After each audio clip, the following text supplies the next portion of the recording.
You mentioned Carl Icahn. You know, he's doing a super PAC to get this the inversion story reversed. He wants Congress to do something about all these companies that are taking they're acquiring companies overseas. But you don't like super PACs. You said super PACs are evil in politics. No, they're a scam. You know, I've had many super PACs open on my behalf. I have no idea. These people are opening up super PACs. And we send letters every time one opens. We send letters out to the super PACs saying, don't do it, because we don't know what's happening. Super PACs are a scam. Super PACs are not good. If a person's going to, show visibility, show whatever you want to do, but let people make contributions to people. But this whole thing with the super PACs and the great secretiveness of super PACs, so I had 11. I'm self-funding. But you don't mind Carl Icahn's super PAC on lobbying about this issue? If he wants to do it, fine. Right now, that's the law. If Carl wants to do it. But, that's in a way a different thing. When a campaign is a super PAC, like in Iowa, Ben Carson's super PAC is running his campaign. You're not allowed to do that. Yeah.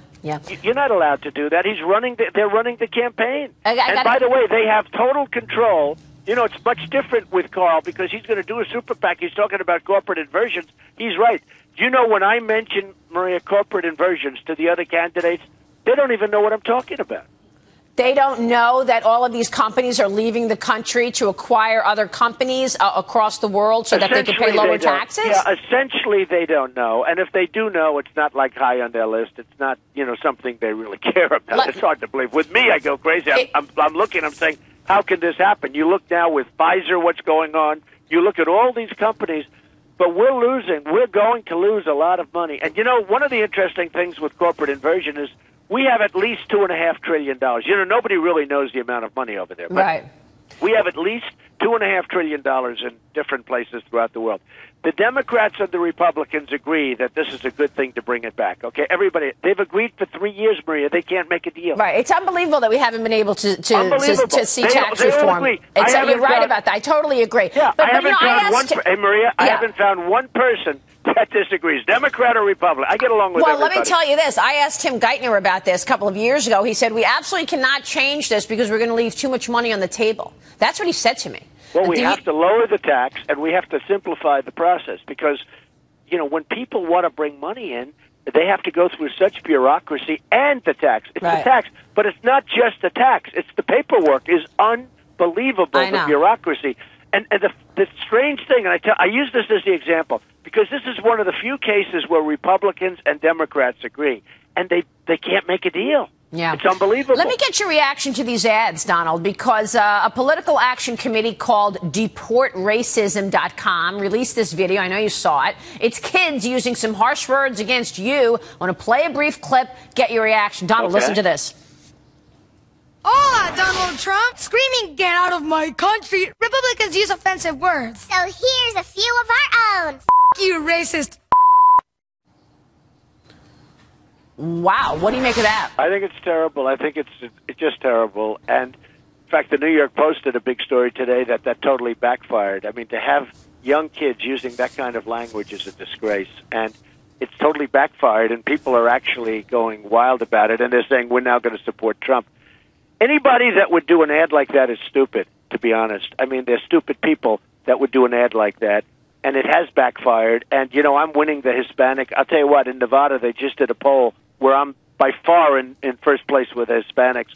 I'm doing great with the Hispanics. I'm going to win the Hispanics because they know I'm going to bring back jobs from lots of places, including India and China and lots of places that are taking our jobs. But how are you going to do it? Can you get specific in terms of how are you going to get those jobs back? Yeah, but I have been very specific. Look, we have to change our tax code. We have the highest taxes. We're the highest taxed nation in the world. Right, corporate taxes, absolutely. Right, and business is being forced to go out of the United States. I'm seeing the people that we have. I'm all over the country. We have amazing people as workers. We have amazing people. They're not getting jobs. We have a lot of people now on part-time jobs because of Obamacare, where you put them down because of the 28 rule. You put them down, and the Obamacare is a disaster for people.